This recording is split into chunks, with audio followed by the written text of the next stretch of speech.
Yeah, it always is. We don't know what we're doing until we fuck it up. Man, you see that text message I sent you over? Dude, it's Saturday. We're enjoying the long weekend, supposedly. No news is good news. That's what we said at the very end of the last episode. But then all of a sudden, what happens, right? Utah makes a surprise trade from somebody that to somebody that nobody saw coming. The Cavs pick up Mitchell. All right, Well, but listen. As far as nobody saw coming, Cavs were always on the radar for Sham and Woj. You Shams, know? yeah. But like, were they really though? Was it like a legit thing that they were going to give up as many assets as it took?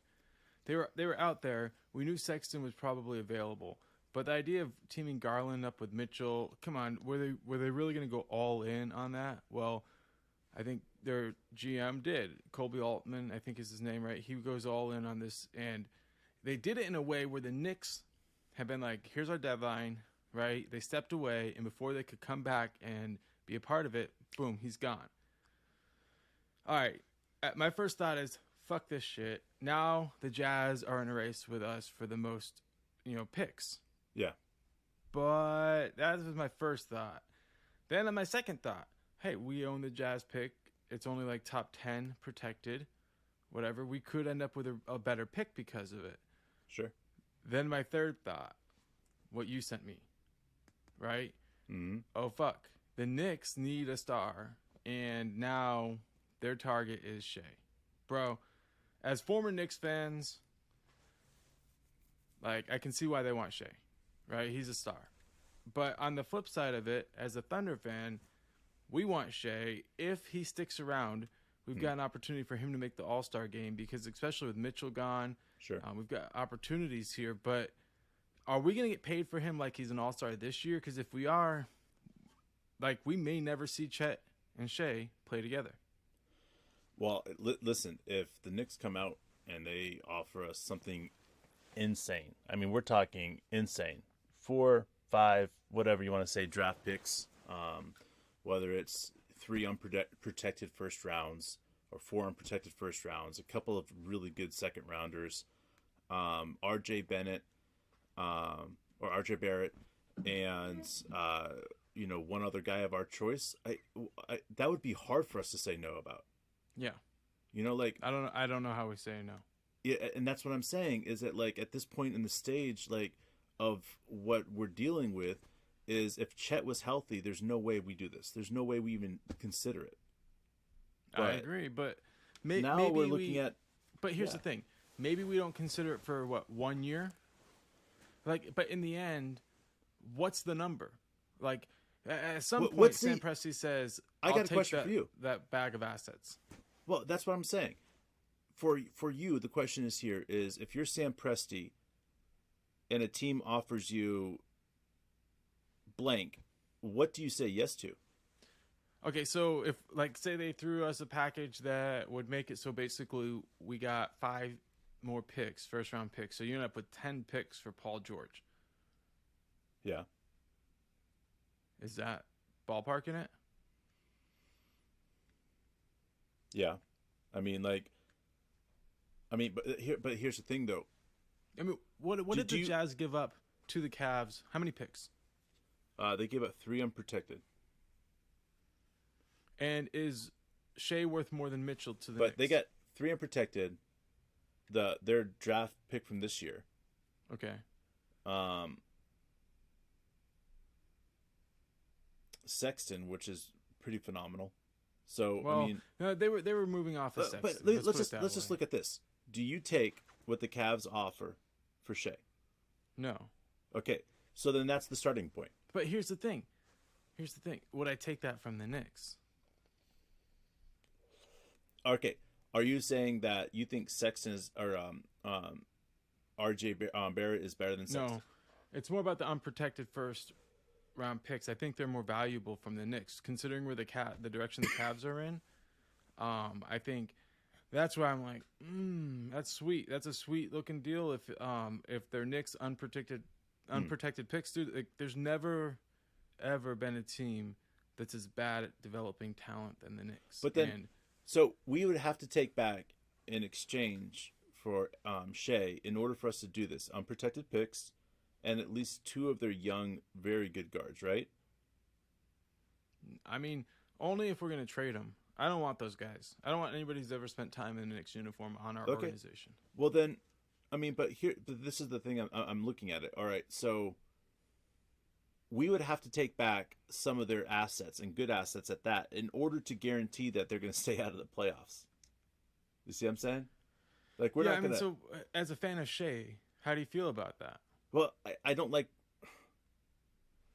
Man, I was about to say I don't like raping Shai in the process, but like that's essentially what we would be doing is we'd be sending, hey, Shai, we're sending you to a really shitty area, really shitty situation. Oh, and by the way, we're taking back all the good players too. Sorry.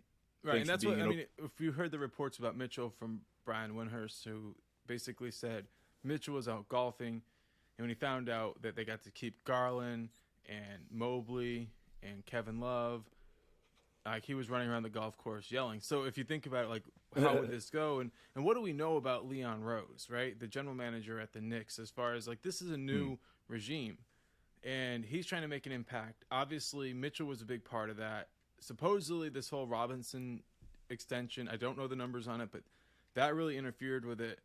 So I'm just gonna like shut up. It was the timeline because you can't explain to me what you think a deal like this would look like for the Knicks and the Thunder for Shai. And obviously, we don't want it to happen. Yeah. But bro, everybody else is fucking talking about it, and I'm not gonna be an ostrich and stick my head in the sand. Well, let's. I mean, I'm glad we're talking about it because this directly affects everything. Because if Donovan Mitchell was looked at as the best guard available on the market, and then the second best one on the market, or not even on the market, but the second best that everybody wants is Shai at this point, that's what I see. That's what I'm feeling. I mean, that's by far the indication you're seeing in the media, and we've seen it before. We heard about it with the Hawks. It was kind of like, before DeJounte Murray, like his name keeps coming up, and people keep thinking he's gonna be disgruntled. I mean, bro. Well, another year. I look at this, and this is where I have to say and have to stop. All right. Mm-hmm.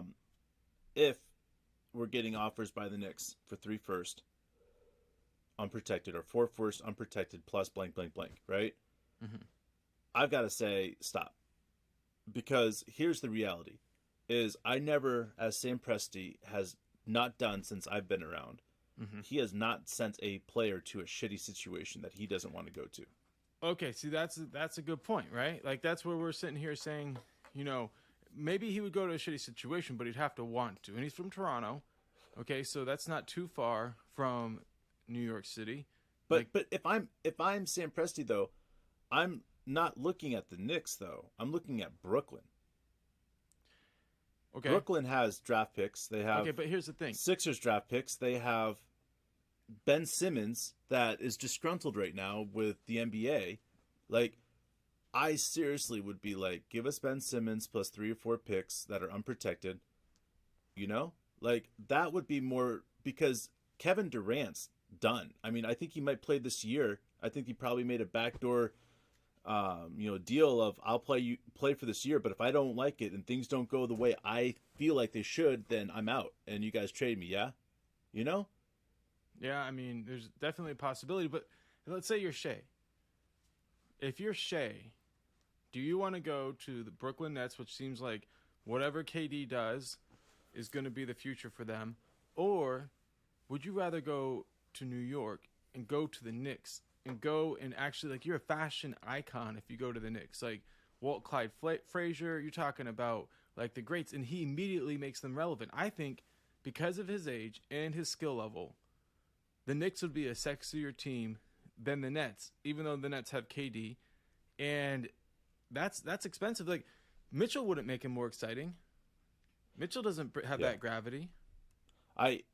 This is, again, what I mean, it's all hypothetical. That's why, again, we're here talking about it because, of course, do I see Shai wanting to go back to the East Coast and play? Well, listen, we've heard a bunch of stuff in the media for a long time about Shai and going back to Toronto and stuff like that. At what point are we saying it's just the media talking? All this trade talk is just the media talking.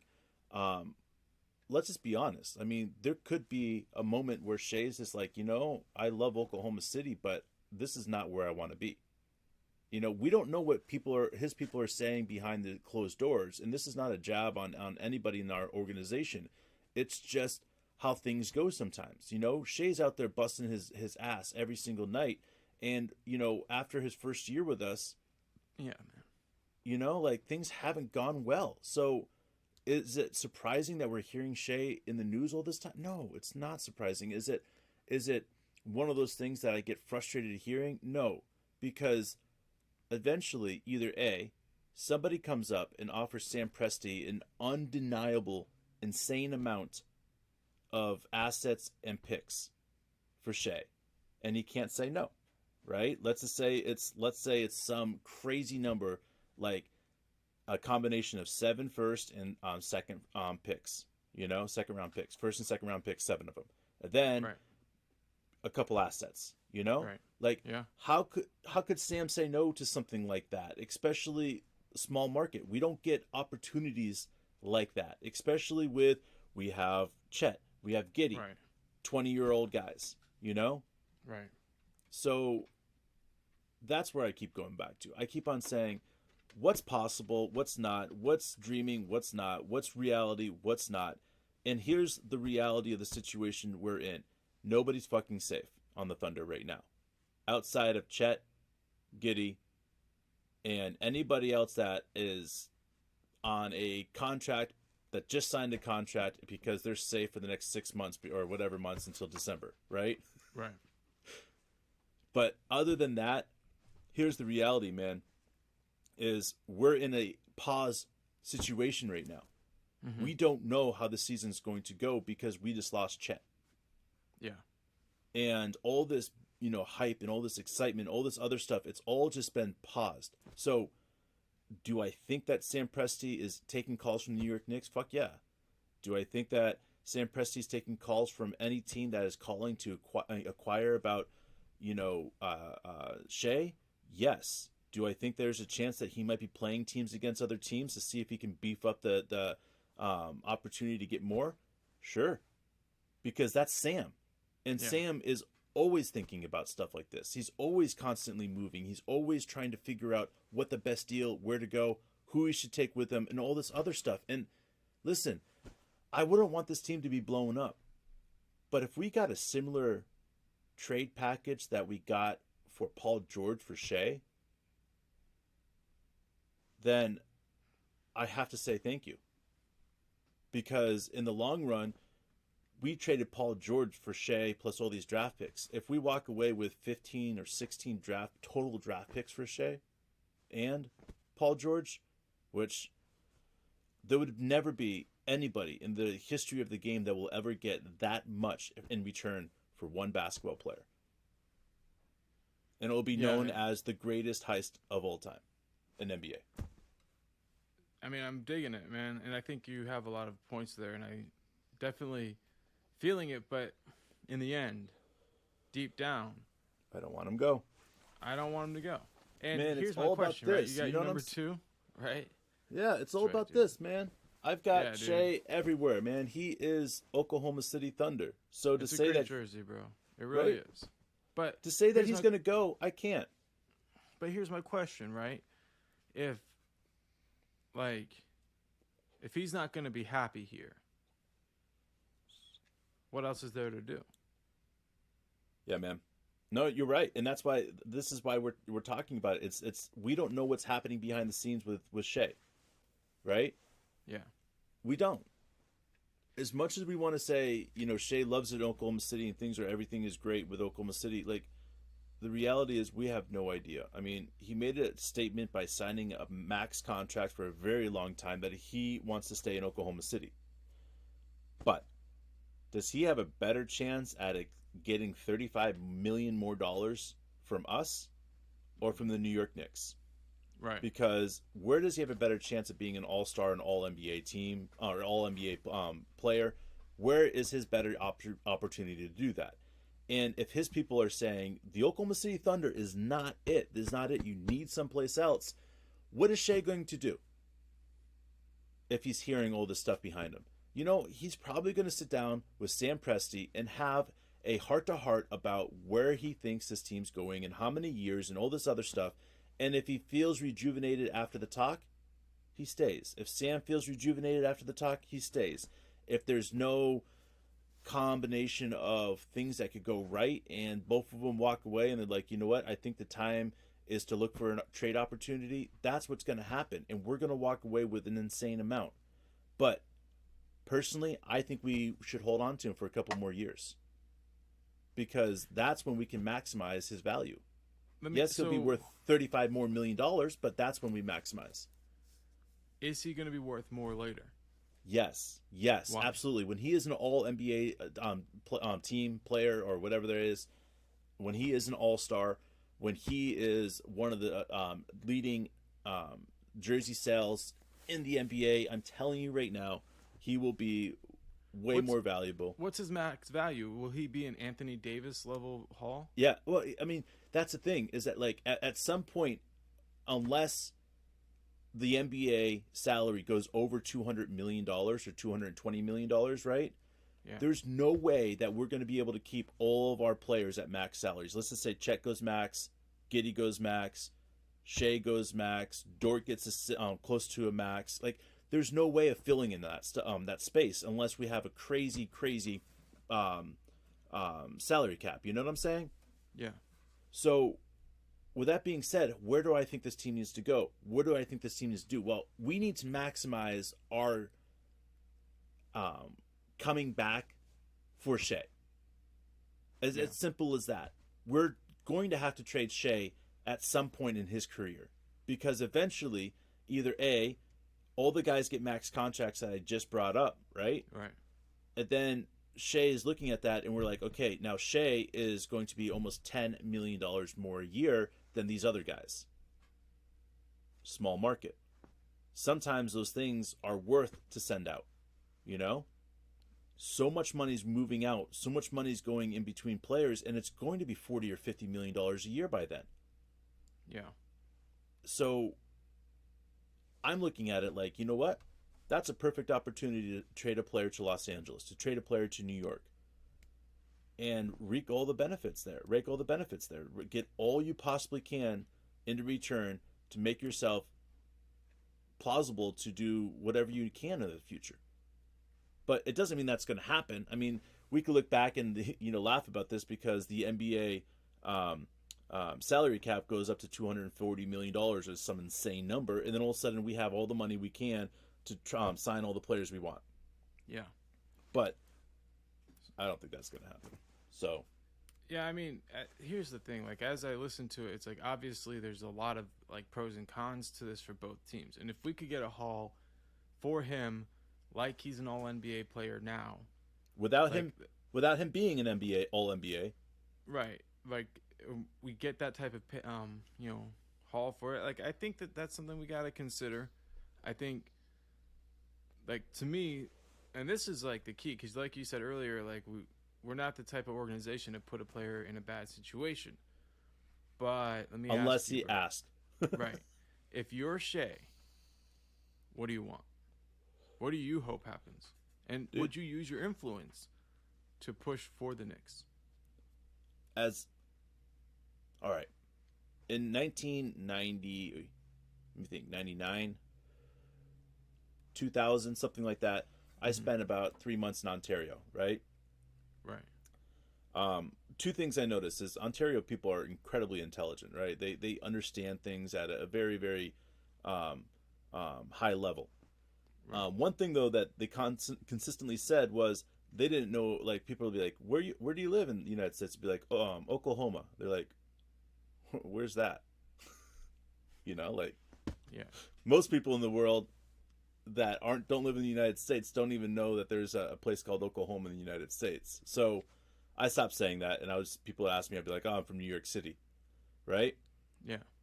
Because that's the best response that you would get. Yeah. I'm just from New York City. Oh, I love New York City, and da-da-da-da, right? Yeah. Come on, man. He's from Toronto. He Right, grew up in big Toronto. city.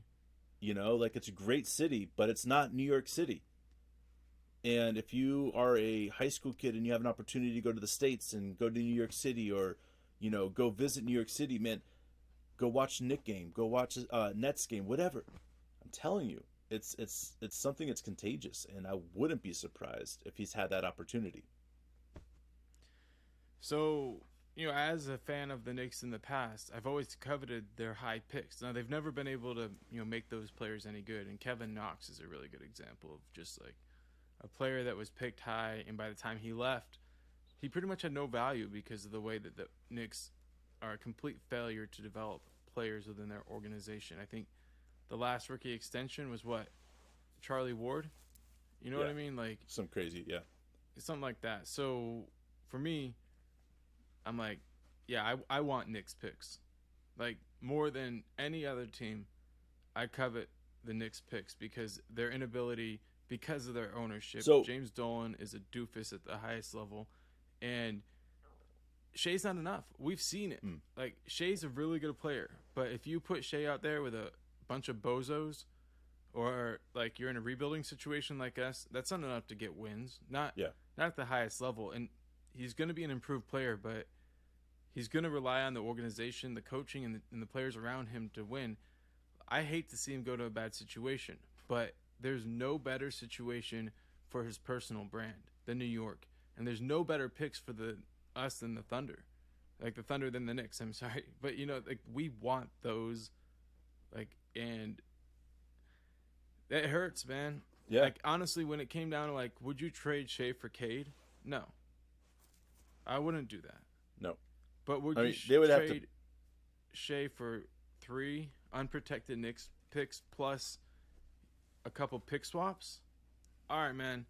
Like I have a really, really high level of desperation for Knicks unprotected picks because, like I said, man, in the history of basketball, there are very few teams that manage to give you. Look, granted, they suck at tanking. You're not going to get like a 3rd or 4th pick from them unprotected, guaranteed.